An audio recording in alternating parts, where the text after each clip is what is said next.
할렐루야. 오늘은 2021년 1월 마지막 날이면서 마지막 주일입니다. 오늘 이 시간에 다 같이 일어나셔서 하나님 앞에 기쁜 마음으로 하나님을 찬양하고 예배드리길 원합니다. 다 같이 일어나시겠습니다. 묵상하시겠습니다.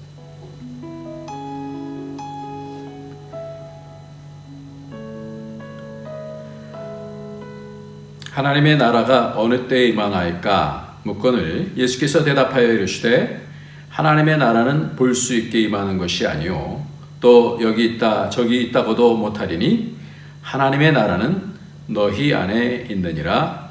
아멘. 존귀하신 우리 하나님 아버지, 이 땅을 살지만 영원한 나라 하나님 나라를 바라보며 주님 함께하는 것이 하나님 나라고 그 하나님 나라의 영광을 쫓아가며 살 수 있는 복을 허락하여 주셔서 감사합니다.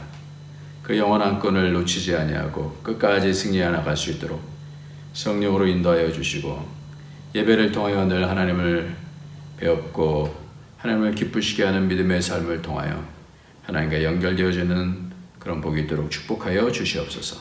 예수님의 이름으로 기도합나이다. 아멘. 네, 우리 시간에 다 같이 찬송가 39장입니다. 39장, 찬송가 39장입니다.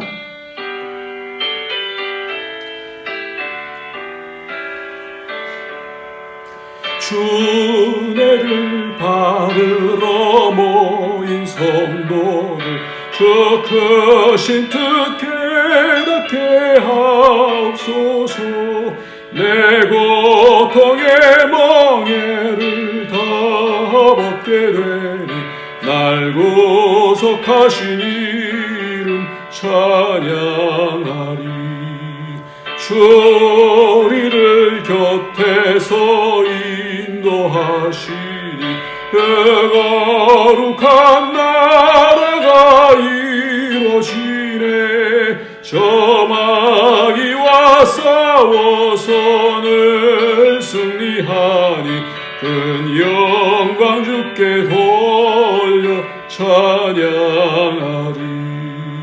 주 우리의 방패와 창검 되시니 나 승리의 주님을 따릅니다.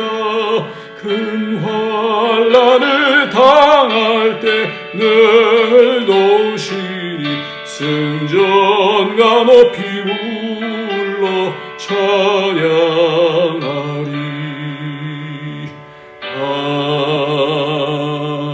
아멘.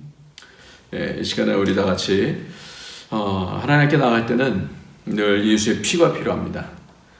그 피는 우리의 모든 죄와 사망의 권세를 깨뜨려 주시는 그 강력한 능력의 피고 우리의 독을 제거해 주십니다. 우리 속에 있는 이 세상에서 살면서의 여러 가지 잘못된 습관들, 생각들, 또 악을 쫓았던 것들을 오늘도 우리가 회개하면 그의 피로 씻어 주셔서 우리 심령이 정결케 되어집니다. 오늘도 복된 이 시간 그런 복을 우리에게 주셨으니 감사함으로 이 시간에 다 같이 회개하면서 나가도록 하겠습니다. 기도하겠습니다. 하나님 아버지 감사합니다. 영광으로 하나님 아버지 감사합니다. 아버지 맞아주시고 기뻐하시고 주님 여전히 여자가 여전히 부족한 무릎 꿇고 겸손하게 주님 길로부터 주님 축복하여 주옵소서. 예수 피로 점점 주님 닮아가시고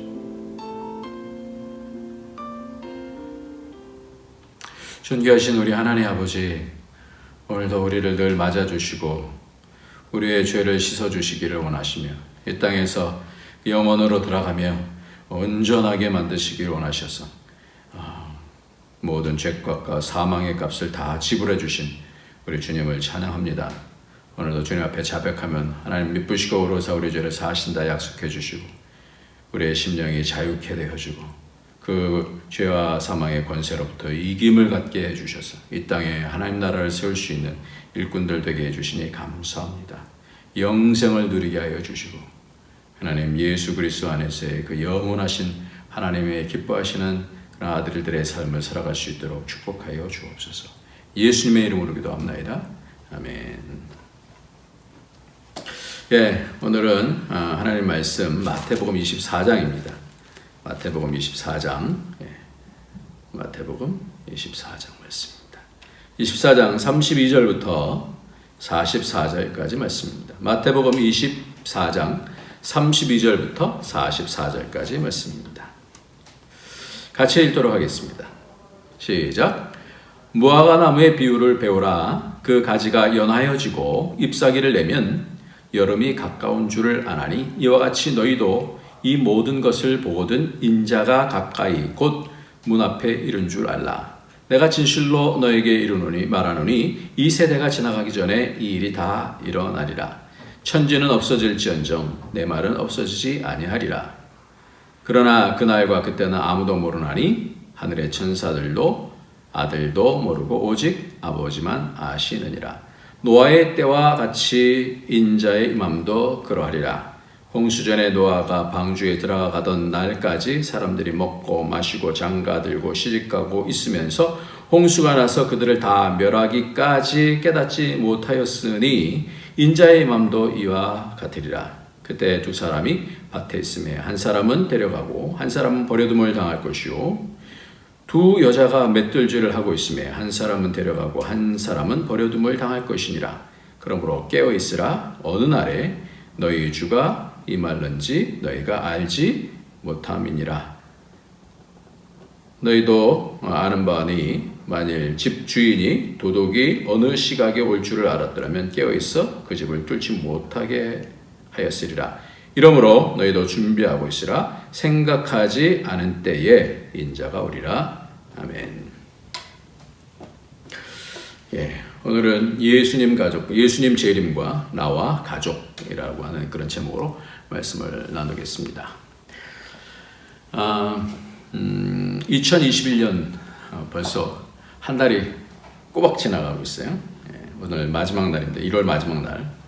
한 해 한 달이 이렇게 지나갔으니까 이제 남은 이제 11개월이 남았죠. 2021년도 이렇게 가는 겁니다. 참 빠르죠. 2021년을 맞으면서 이 시간들이 저에게는 좀 더 이렇게 소중하게 느껴집니다. 어떤 분이 이런 얘기를 하셨어요. 왜 그렇게 소중하게 느껴지냐면 가장 일을 많이 하고 행복한 건 60세부터였어요. 내가 살아보니까 그랬습니다. 글도 더 잘 쓰게 되고 사상도 올라가게 되고 존경도 받게 되더군요. 사과나무를 키우면 제일 소중한 시기가 언제일까요? 열매 맺을 때입니다. 그게 60세부터입니다. 나는 늘 말합니다. 인생의 사회적 가치는 60세부터 온다. 제가 2021년이 되면서 많은 아니지만 60세가 됐거든요. 그래서 오늘 이런 시간에 대한 부분들에 대해서, 왜냐하면 예수님께서 다시 오시겠다.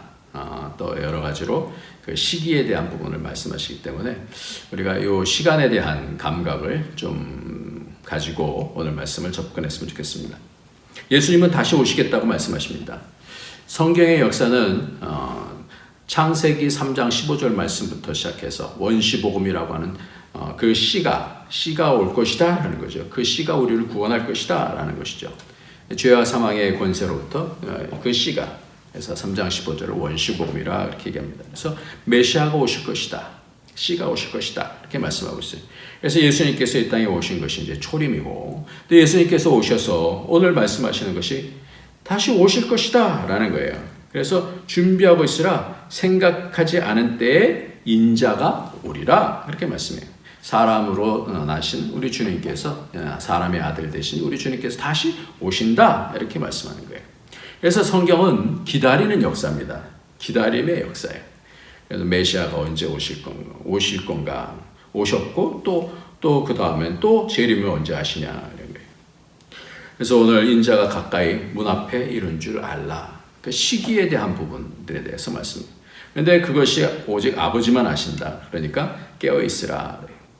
예수님께서 오시는 것을 이렇게 종말을 오신다라는 것이 파루시아라는 것인데, 강림하신다, 오신다, 재림하신다, 파루시아. 초림도 오시는 거고 재림도 오시는 거예요. 그러면 왜 그 기다림이 우리에게 이렇게 필요한 것인가? 뭘 하라고 기다리라고 그러시는 건가? 그래서 요한계시록에 보면요, 맨 마지막도 그렇게 되어 있어요. 요한계시록 22장 12절 말씀도 보면 맨 마지막 장이죠. 요한계시록 22장이 맨 마지막 장이에요.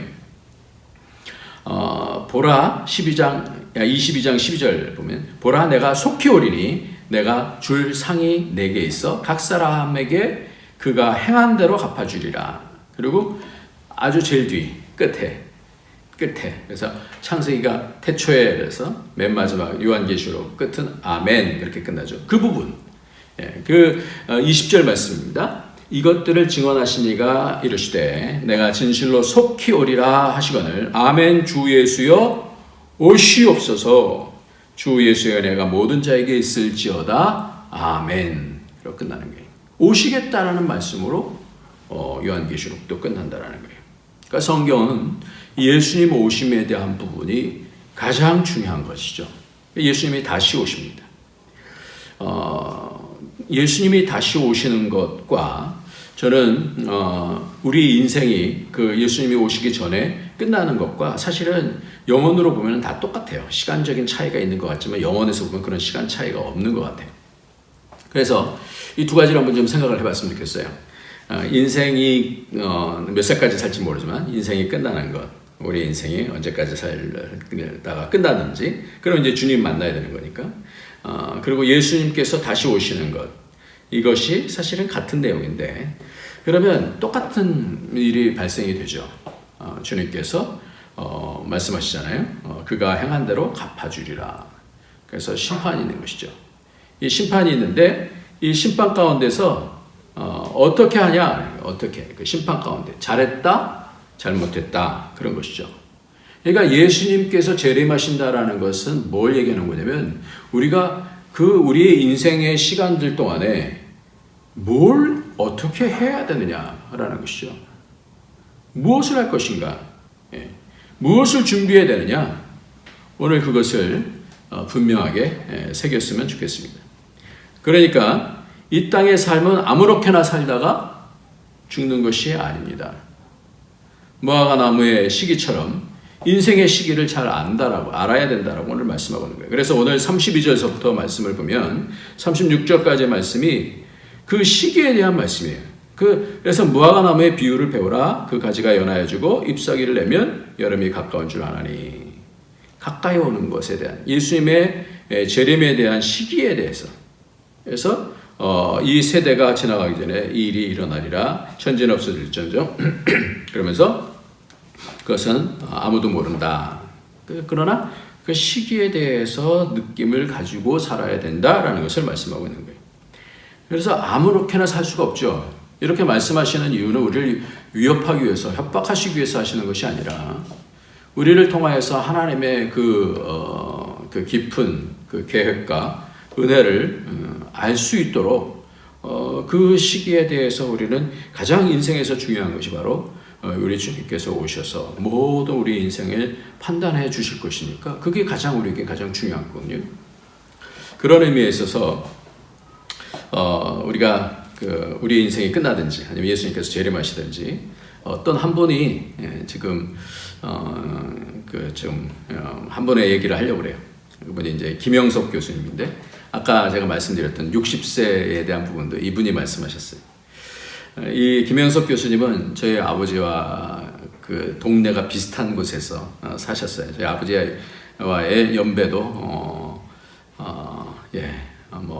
조금 더 많으신 것 같아요. 그래서 저의 평안남도 대동군에 이렇게 사셨었는데, 하여튼 아버지와 같은 느낌이 들어요. 왜냐하면 이분도 원래는 목회자가 되려고 그러셨고, 저희 아버지도 평양신학교 다니시다가 그러다가 남한으로 내려오셔서 장로님으로 사셨는데, 아무튼 한 인생의 그 핵심이 뭐냐라는 거예요.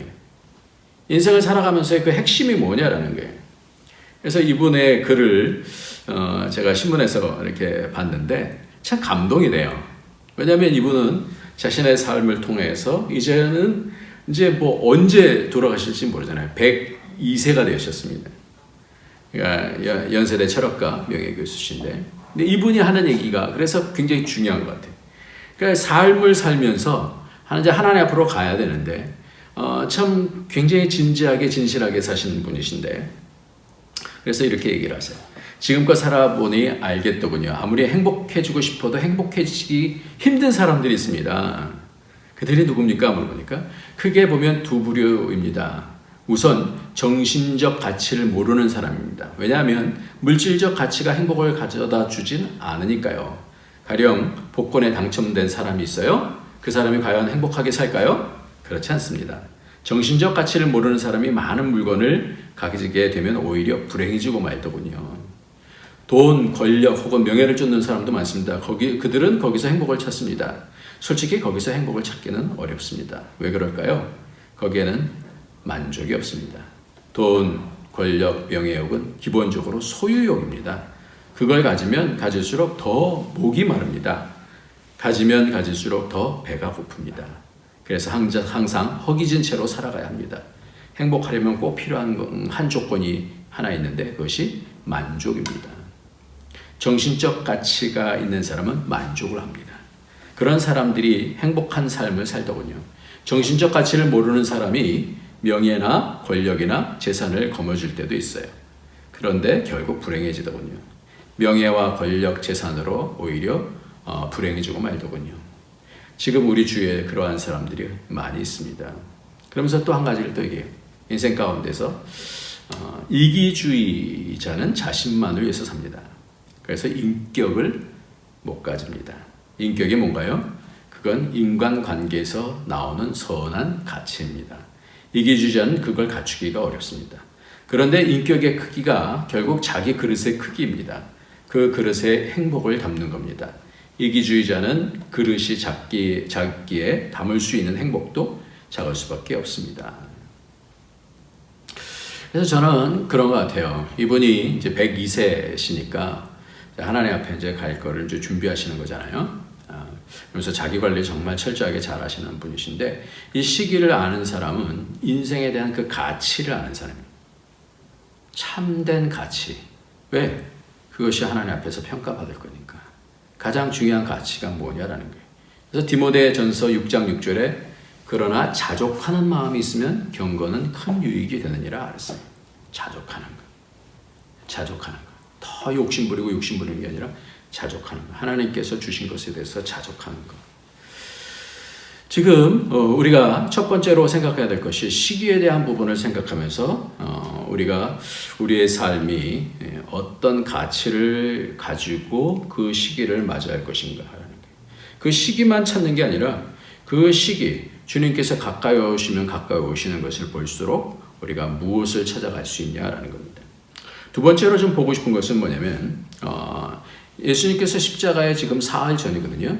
그러니까 예수님께서는 다시 재림하실 것에 대해서 여러 가지 율법과 성전에 대한 말씀을 하시면서 다시 오셔서 성전을 완성시키실 것에 대한 부분을 말씀하시는 것이잖아요. 그러니까 예수님께서 십자가 지시기 바로 사흘 전에 이 말씀하시는 것은 굉장히 중요한 주님의 목표를 지금 말씀하시는 거예요. 바로 그거예요. 그러시면서 이 세상에 사는 것이 결국은 뭐냐? 예수님 재림하실 때 결국은 모든 것들이 판단되어질 텐데 어떻게 살 것이냐라는 거예요. 믿음의 사람이라는 사람들은 어떻게 살 것이냐. 그래서 삶이 중요해요.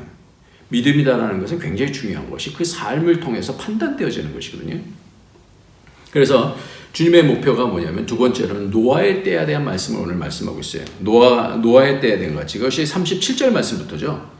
노아의 때와 같이 인자의 임함도 그러하리라. 예수님의 임함에 대해서 예수님께서 다시 재림하실 것에 대해서 말씀하시면서 노아의 때와 같다.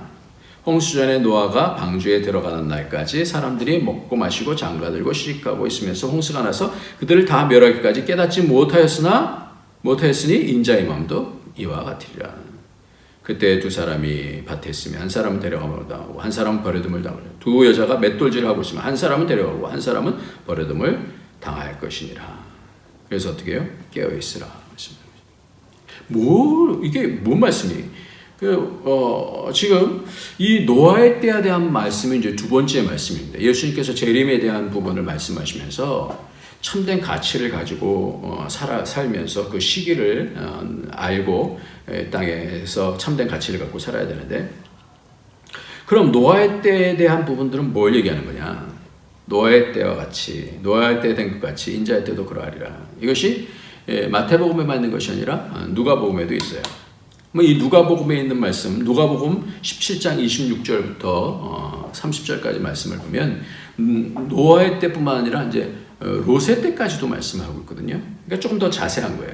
그래서 이 누가복음 17장 27절 말씀을 보면 노아가 방주에 들어가던 날까지 사람들이 먹고 마시고 장가들고 시집가더니 홍수가 나서 그들을 다 멸망시켰으며, 28절에 보니까 누가복음 17장 28절 또 롯의 때와 같으리니 사람들이 먹고 마시고 사고 팔고 심고 집을 짓더니 롯이 소돔에서 나간 날에 하늘로부터 불과 영이 비롯하여 그들을 멸망시켰느니라. 인자에 나타나는 날도 이러하리라. 이렇게 말씀하고 있습니다.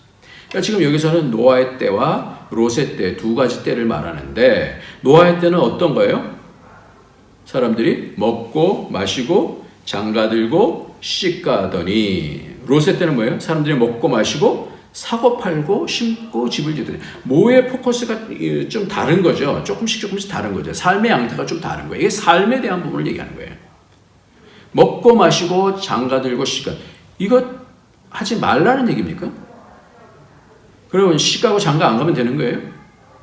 그게 선인가요? 먹고 마시지 말라는 건가요? 조금만 먹고 살라는 그런 말씀인가요? 아니잖아요. 그럼 먹고 마시고 사고 팔고 심고 집을 짓더니, 조금 문화들이 이제 발전해갖고 사고 파는 것에 대해서 더 관심이 많아요. 경제에 대한 관심들이 많아요. 그런 심고 집을 짓더니, 부동산 얼마나 우리가 관심이 많습니까? 거기에 일상의 모든 핵심들이 다 거기에 지금 집중되어 있다는 거예요. 그러다가 집값이 올랐네, 누가 결혼하네, 그런다는 거예요. 이 말씀이 뭐냐면, 노아의 때가 된 것 같이 인자의 때도 그러하리라라고 하는 말씀은 사람들이 다 어디에 빠져 있어요? 일상에 빠져 있다는 게, 일상에. 그 가운데서 어떻게 해요? 깨어 있으라는 거예요. 일상을 살지 말라는 것이 아니라 일상 가운데 있으면서 어떻게 해요? 집중해서 내가 놓치지 말아야 되는 부분이 있다는 거예요. 왜? 우리는 원래 이 땅의 백성이 아니기 때문에 그래요. 그러니까 부동산이 너무 많이 올랐다고 그래서 그것 때문에 너무 마음 아파하지 마시기 바랍니다. 우리의 관심은 다 거기에 있지 않아요. 먹고 마시는 거, 그것도 사고 팔고, 경제적인 그런 부분들. 우리의 초점은 거기에 다 몰려 있으면 안 되는 거예요.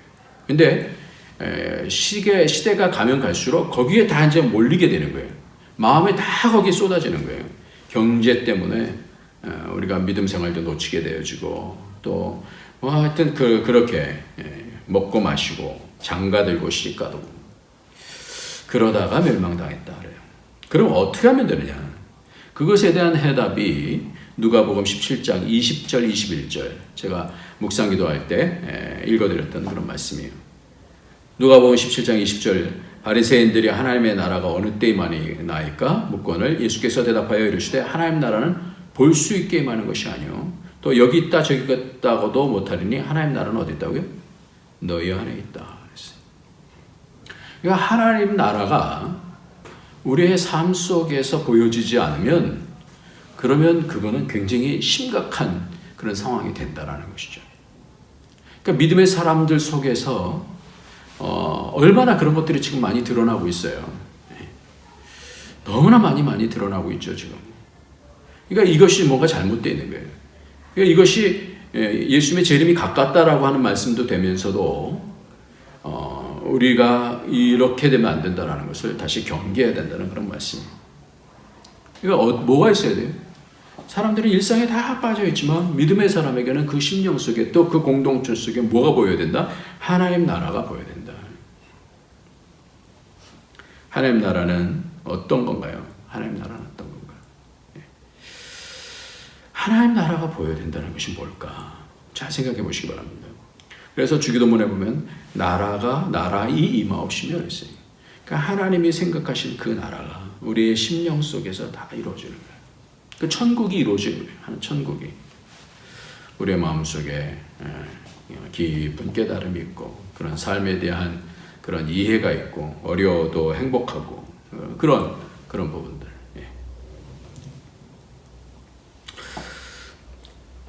예수님께서 이 땅에 이제 2번 내려오시는 것이잖아요.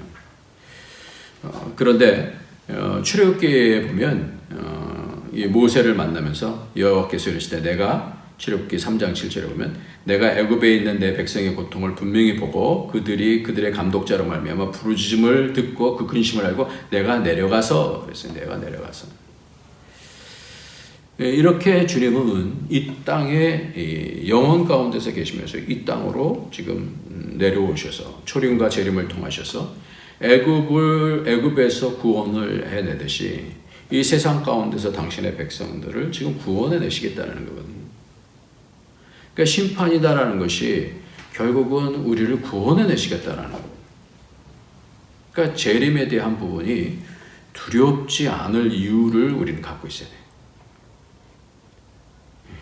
그래서 우리에게 굉장히 큰 복이 될 수 있다는 거예요. 복인 것이죠. 주님께서 다시 오시겠다는 것은 우리에게 위협 주시려는 것이 아니에요. 그러니까 조금만 더 있다가 아니라 우리의 패러다임이 바뀌어야 돼요. 신앙의 패러다임이 바뀌어야 되는 거예요. 이 땅의 백성이 아닌 하나님 나라의 백성으로 아들의 수준으로 주님께서 우리를 지금 도전하고 계시고 인도하시겠다라고 하시는 그런 말씀인 거예요. 예수님께서 십자가 달리시기 전에 반드시 이 일을 이루시겠다라는 거예요. 주님께서.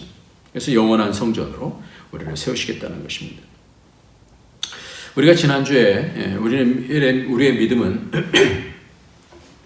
초림과 예수님의 재림이 있듯이 우리의 믿음도 과정이에요. 그러니까 우리의 믿음은 그냥 한번 딱 믿어서 그냥 믿음은 이제 천국 그래서 땡 이런 것이 아니라 이 믿음은 과정이에요. 과정. 그래서 예수님의 초림을 통해서 예수님의 이제 재림을 통해서 모든 그 과정들을 판단하시겠다는 거죠. 그것이 참된 건지 아닌지. 그래서 지난주 말씀 우리가 본 대로 누가복음 18장 8절에 보면 그러나 인자가 올 때 세상에서 믿음을 보겠느냐. 인자가 올 때 믿음을 보게 하시겠다는 거예요. 그것이 가장 핵심이라는 것이죠. 그러니까 자라가야 돼요. 지난주 금요일 날 우리 금요기도회를 하는데 우리 주은이가 많이 자랐어요. 근데 잘했다라는 것이 어떤 것이 잘한 거예요? 여러분 잘하는 것이 어떤 것이 아니에요. 키도 잘하죠.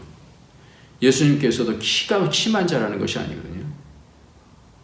그가 지혜가 잘하고 하나님과 사람에게 있어서 사랑스러워지더라 그렇게 말씀하잖아요. 주은이가 아직 어리잖아요. 근데 제가 어제 말씀을 이렇게 들었어요. 주은이가 우리 유초동부에서 성경을 읽어요. 근데 주은이가 에베소서를 다 읽었다라는 거예요. 자기가 글을 다 못 읽어요. 근데 옆에서 어떻게 해요? 엄마가 옆에서 읽어주면 그걸 따라 읽은 거예요. 그래서 에베소서를 다 읽은 거예요. 아, 참 귀하다. 이렇게 생각이 들어요. 아, 참 귀하다. 아, 참 복되다. 잘하는 거예요. 그러니까 키만 잘하는 것이 아니라 그 영이 잘하는 거거든요. 영이. 그러니까 그 믿음을 보겠다라는 거예요. 주님께서는. 그 믿음의 과정을 보시겠다라는 거예요. 왜 우리 주님께서 두 번 오셔야 되냐 말이에요. 한 번 오셔서 그냥 심판하시면 되지. 그렇게 하지 아니하시고 처음에 오셔서 주님께서는 죄와 사망의 권세를 깨뜨려 주시고 그 권세를 붙잡고 이 땅에 하나님 나라를 누가 세우느냐를 보시겠다는 것이죠. 그러고 나서 심판하시겠다는 거예요. 왜 성령을 보내셨냐 이거예요. 제가 이런 부분들에 대한 그 어떤 목사님의 간증이 있었어요.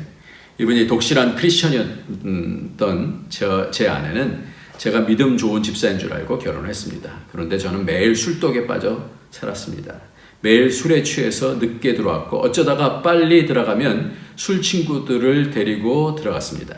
제 처는 대학에서 성악을 전공했습니다. 술집에서 술을 먹다가 객기를 부리고 싶을 때면 아내를 술집으로 오게 해서 노래를 시키곤 했습니다. 그런데 아내는 한 번도 싫은 내색이나 거부를 한 적이 없었습니다. 그래서 저는 하나님께서 저런 성품을 내려주셔서 원래 저렇게 착하게 사는가 보다 생각하고 감사했습니다. 1984년 8월 2일 새벽 2시 그날도 저는 술을 꼭지가 돌도록 마시고 집으로 갔습니다. 그날 우연히 제가 주머니에 손을 넣었습니다. 주머니에 저희 집 아파트 열쇠가 손에 잡혔습니다. 저는 술을 먹고 아무리 늦게 집에 들어가도 꼭 벨을 눌렀습니다. 그래야 아내가 깨서 저녁 밥상을 차려주니까요. 저는 술집에서 아무리 술 안주를 많이 먹어도 밥배가 따로 있었습니다. 그래서 집에 가서 밥을 먹지 않으면 배고파서 잠을 못 자기에 늘 새벽 1시간, 2시간 벨을 눌렀습니다. 그런데 그날은 우연히 주머니에 아파트 열쇠가 잡혔고 제가 열고 들어가 봐야겠다 생각했습니다. 아파트 열쇠를 돌려서 문을 열고 들어갔는데 거실도 어머니 방도 깜깜했습니다. 안방에 들어갔더니 불은 다 꺼지고 방 바닥에 조그만 스탠드가 켜져 있었습니다. 제 처는 저를 기다리다가 엎드려서 잠들어 있었습니다. 그런데 머리맡에 노트 하나가 펼쳐져 있는데 그 노트는 물이 흘러서 얼룩이져 있었습니다. 원래 그러지 않았는데 왠지 그의 그 노트의 글을 읽어봐야겠다는 생각이 들었습니다. 아내 노트에 써있던 글의 내용은 이렇습니다. 나는 오늘도 버스를 타고 수유리 너머로 걷다. 시골길을 하염없이 걸으면서 오늘도 죽음을 생각했다. 약을 먹고 죽을까? 아니면 손목을 구워 죽을까? 그러나 그것은 내가 취할 길이 아님을 나는 다시 한 번 더 확인하고 되돌아왔다. 나를 살리기 위해 십자가에서 돌아가신 주님께서 주님의 뜻을 위해 내게 주신 남편이니 나는 사랑해야만 한다. 나는 알 수 없지만 주님께서 사랑하라 명령하심으로 나는 사랑해야만 한다. 주님 도와주세요. 나의 약함을 주님께서 잘 아시잖아요. 이 글을 읽는데 제 마음과 귀에서 북소리가 울렸다. 제가 이 세상에 태어나서 그렇게 큰 북소리를 들어본 적이 없었습니다. 저는 모태신앙으로 태어나서 교회에 다니면서 목사님의 설교와 성경을 통해 사랑이라는 말을 수도 없이 들었지만 그 사랑은 성경의 문자로만 기록된 것이었습니다. 그 사랑을 실천하는 사람을 저는 그동안 본 적이 없었기 때문입니다. 그런데 제 처는 천사가 아니었습니다. 매일 죽음을 생각하는 사람이었습니다. 주님 때문에 제 곁에서 저를 사랑하고 있다는 사실을 깨닫는 순간 주님의 조건 없는 아가페 사랑이 저를 사로잡았습니다. 그 순간 제 인생이 달라졌습니다. 제 안에는 이런 남편하고는 살 수 없다는 자기 생각이 있었지만 주님을 보는 눈이 있었습니다. 주님이 당신 뜻을 위하여 내게 주신 남편이다. 그러므로 사랑해야 한다. 그 주님의 부르심에 순종하면서 하루하루를 살았던 것입니다. 그 부르심에 순종하는 일상, 그 부르심에 순종하는 일상, 그 소명의 삶이 허랑방탕했던 남편의 인생을 바꿔놓았습니다. 제가 암에 걸리고 건강이 나빠지고 난 다음에는 집회 때 처가 저를 위해 따라오지만 그 이전에는 해외 집회에도 저 혼자 다녔습니다. 제 처는 저와 결혼해서 이촌동에 잠시 살다가 33년 동안 합정동에서 살면서 합정동을 떠나본 적이 없지만 주님을 바라보는 눈을 갖고 주님의 부르심에 매일 순종하는 소명의 삶을 살고 그로 인해 남편이 바뀌었을 때 그 소명의 삶이 지구 반대편에 있는 누군가에게까지 영향을 미쳤습니다. 이것이 주님의 신비로운 구원의 역사입니다. 우리 주님은 시간과 공간을 초월하기 때문입니다. 주님은 우리에게 명령하십니다. 땅끝까지 이르러 증인이더라. 사람들은 땅끝을 지리적으로 먼 곳으로만 생각합니다. 그것은 주님을 갈릴리오 이전의 주님으로 생각하는 것 같습니다.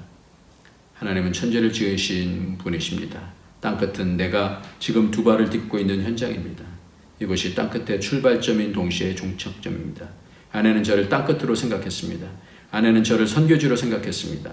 그래서 죽음을 생각하면서도 주님의 부르심에 순종해서 일상의 삶을 살았습니다. 그 결과 변화된 남편을 통해 땅끝에 있는 누군가에도 생명의 복음이 전해지는 결과를 보게 되었습니다. 하나님의 섭리는 정말 신비롭습니다. 이분이 누군지 혹시 아세요? 네. 이재철 목사님. 이재철 목사님.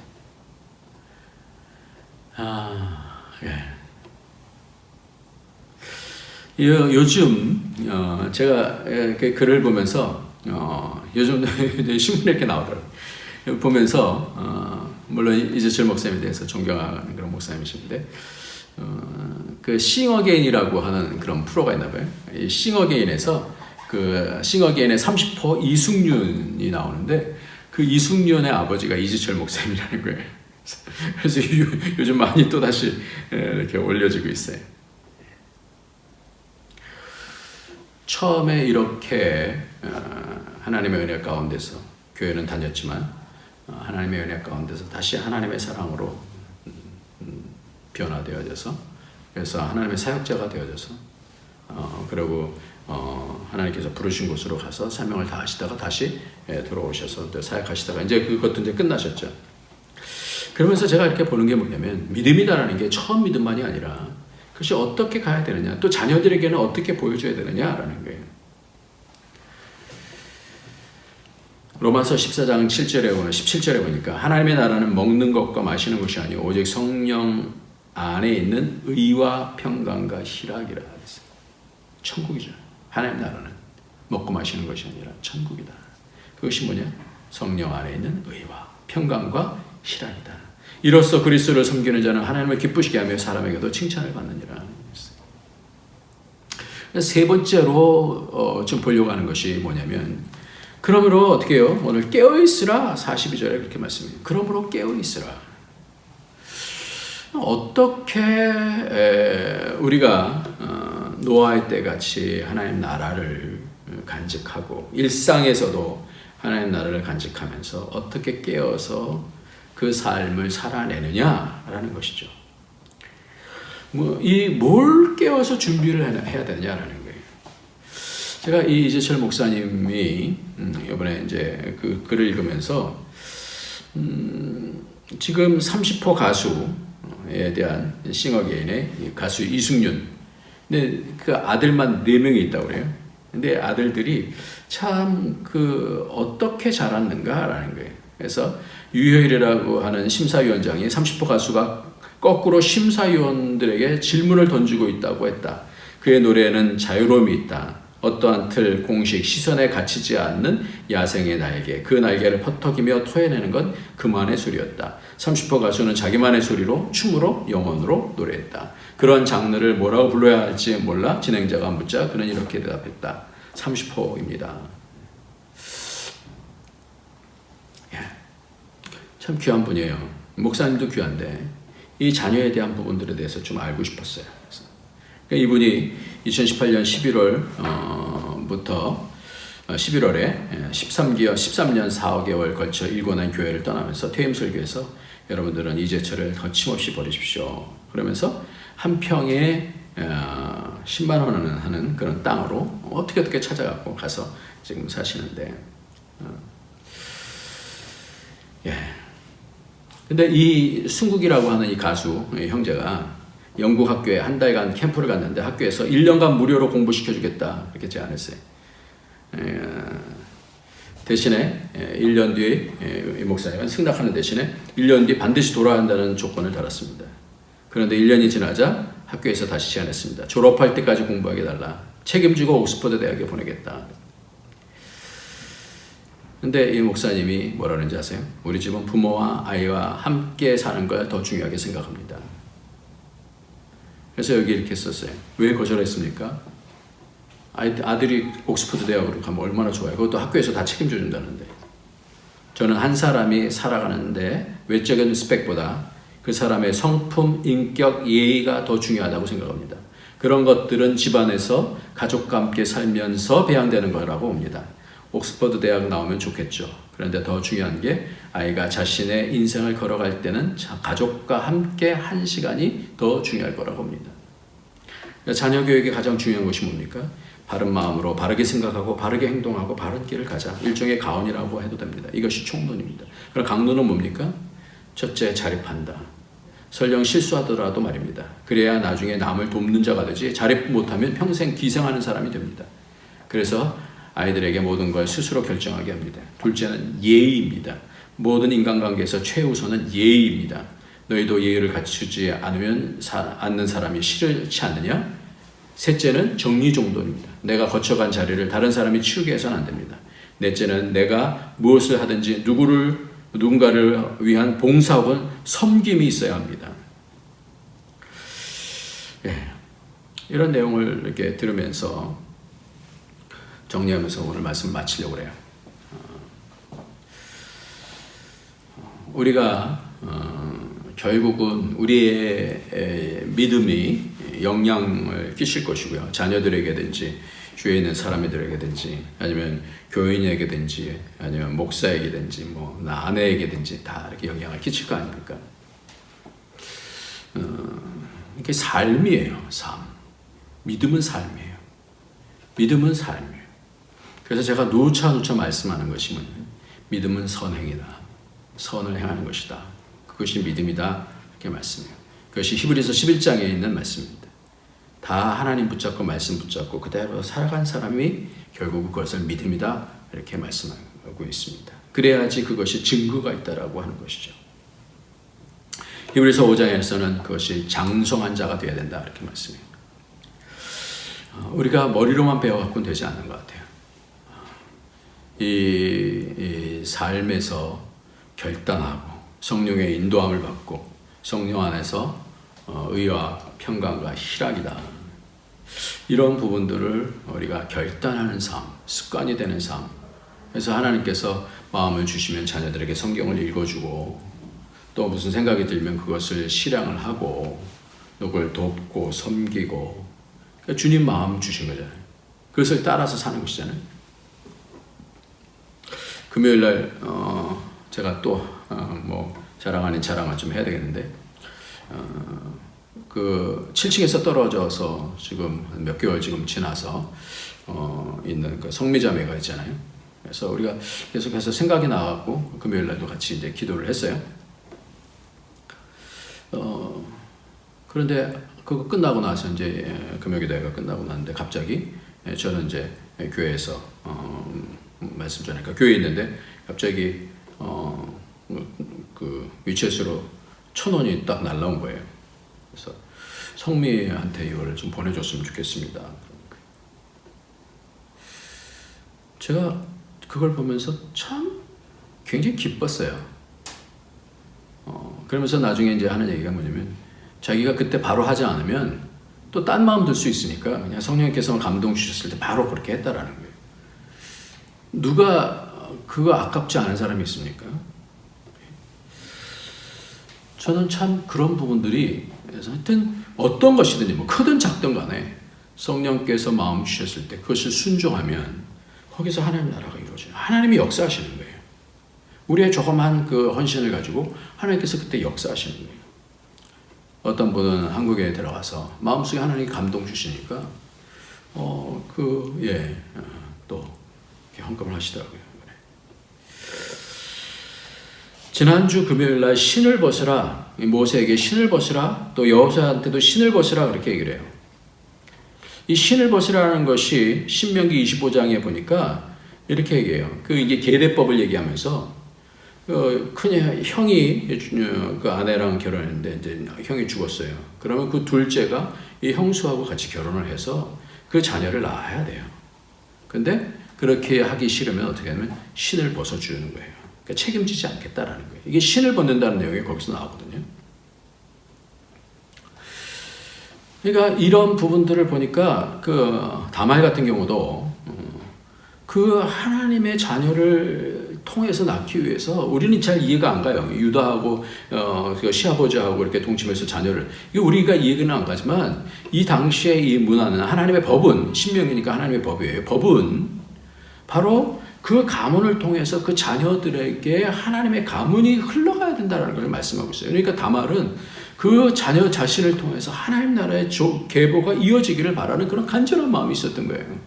그 수치를 무릅쓰고. 그거는 그 룻기에 나오는 룻도 마찬가지입니다. 시어머니 따라가면 뭐 하겠어요? 근데 그걸 본 거예요. 그래서 그 자녀를 통해서 어떻게 해요? 가문이 형성되는 거예요. 그러니까 그 가문이 예수님의 가문이 되잖아요. 다윗의 가문이 되고 예수님의 가문이 되지 않습니까? 그래서 이제 신을 벗어준다는 건 자기 책임하지 않겠다라는 거예요. 근데 모세는 하나님께서 뭐라 그래요? 네가 신을 벗어라라는 거예요. 그러면서 어떻게 해요? 40세 때는 자기 힘으로 뭔가 하나님 나라를 이루려고 그랬는데 그게 안 된 거잖아요. 그러니까 이제 40세가 더 지나서 80세가 되어졌을 때 하나님께서 네 신을 벗어라. 내가 어떻게 하겠습니까? 어떻게 인도를 하겠습니까? 내가 너와 함께 하겠다. 신을 벗어라는 너 영도자로 만들 거야. 그럼 책임지지 말고 도망가라 이게 아니라 내가 할게. 이런 부분이 있어요. 책임진다는 거. 네가 책임을 내려놔. 네 책임 아니야. 우리가 인생을 살 때 성령께서 우리를 인도하시는 줄 믿습니다. 그러니까 이 부분에 대해서 우리가 기존적인 개념을 깨뜨리고 성령의 인도함을 받는 것이 얼마나 복 있는 삶인지 몰라요. 말세를 이기는 삶은 저는 그런 삶이라고 생각해요. 우리의 자녀들에게 하나님 앞에서 사는 삶을 보이는 것, 선을 붙잡고 사는 것, 하나님 붙잡고 하나님 말씀 붙잡고 사는 것, 이거를 통하여서 저와 여러분에게 하나님의 나라 천국이 임하는, 그래서 의가 보여주고 하나님의 의가, 존귀하신 의가, 평강과 희락이, 기쁨이 넘치는 알 수 없는 그런 기쁨들, 그런 복이 이루어지기를 예수님의 이름으로 축원합니다. 우리가 첫 번째로 시기를 잘 알아야 돼요. 시기를 안다는 것은 가치 있는 일들을 해야 돼요. 하나님 앞에 그것이 가치 있는 일을 알고 그것에 집중하는 삶. 그러니까 세상에 대한 그런 부분에 몰입해서 일을 잊어버리지 않고 그 시기를 아는 것. 그래서 노아의 때처럼 그 하나님의 나라의 가치를 알고 사는 것. 그래서 하나님의 그 가치를 다른 일들도 하지만 늘 우리가 다시 돌이켜서 하나님께 기도하고 말씀 가운데서 성도들과 같이 기뻐하는 이런 삶이 꼭 필요한 거야. 아니면 금방 놓칠 수가 있어요. 세 번째는 준비해야 되는데 영적으로 깨어서 내가 하나님 나라의 내 삶을 살아가는 것을 통하여 다음 세대 내 자녀들에게 물려줄 수 있는 것이, 그래서 영적 아름다운 가문이 생기는 것이 우리에겐 가장 큰 복이고 영광이지 않겠나. 그래서 영적인 그런 놀라운 자녀들이 그런 복을 계속해서 누릴 수 있는 것, 그 복이 저와 여러분에게 있어지기를 예수님의 이름으로 축원합니다. 기도하겠습니다.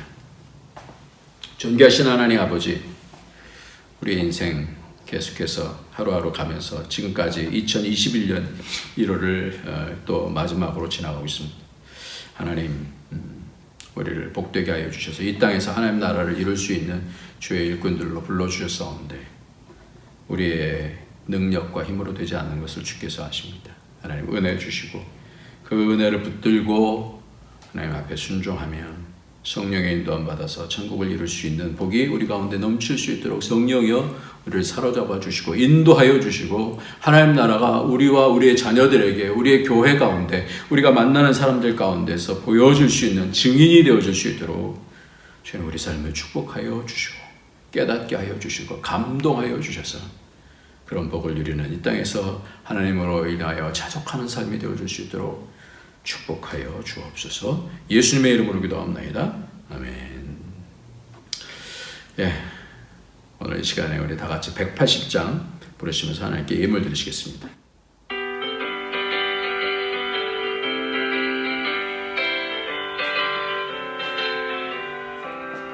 하나님의 나팔 소리 천지진동할 때에 예수 영광 중에 구름 타시고 천사들을 세계 만국 모든 곳에 보내어 구원받은 성도들을 모으리. 나팔 불 때 나의 이름, 나팔 불 때 나의 이름 나팔 불 때 나의 이름 부를 때에 잔치 참여하겠네. 무덤 속에 잠자는 자 그때 다시 일어나 영화로운 부활 승리 얻으리. 주가 택한 모든 성도 구름 타고 올라가 공중에서 주의 얼굴 배우리. 나팔 불 때 나의 이름 나팔 불 때 나의 이름 나팔 불 때 나의 이름 부를 때에 잔치 참여하겠네. 주님 다시 오실 날을 우리 알 수 없으니 항상 기도하고 깨어 있소서. 기쁨으로 보좌 앞에 우리 나가서도록 그때까지 참고 기다리겠네. 나팔 불 때 나의 이름 나팔 불 때 나의 이름 나팔 불 때 나의 이름 부를 때에 잔치 참여하겠네. 하나님, 오늘도 우리가 드려진 모든 예물과 우리의 삶과 우리의 모든 일상 속에서 하나님 앞에 순종한 모든 것들을 하나님 받으시고 늘 이 땅에 하나님의 성령으로 인한 하나님 나라가 세워지는 복이 있도록 주님 우리를 축복하여 주옵소서. 하나님을 기쁘시게 하는 믿음의 삶으로 땅을 살아가며 우리의 자녀들이 참된 하나님의 자녀의 모습을 배울 수 있도록 우리를 불쌍히 여겨주시고 깨닫게 하여 주시고 강건케 하여 주시고 성령의 인도함 받을 수 있도록 축복하여 주옵소서. 주 앞에 드린 모든 예물을 기뻐 받아 주시고 모든 일들 가운데 간섭하여 주시는 우리 주님, 모든 것을 책임져 주시는 우리 주님, 그 주님을 믿고 승리하는 삶을 살도록 인도하여 주옵소서. 예수님의 이름으로 기도합나이다. 아멘. 이제는 우리 주 예수 그리스도의 무한하신 은혜와 독생자 아낌없이 주신 하나님의 그 크신 사랑과 성령의 교통교제 충만 인도하심이 한번 사는 인생 하나님 앞에 잘 붙들려 성령의 인도함 받고 하나님 나라를 이루며 살기를 소원하는 모든 주의 권속들 머리 위에 그 가정 위에 가는 모든 일들 위에 우리 안디옥 교회 위에 이제로부터 영원토록 함께 있을지어다. 아멘.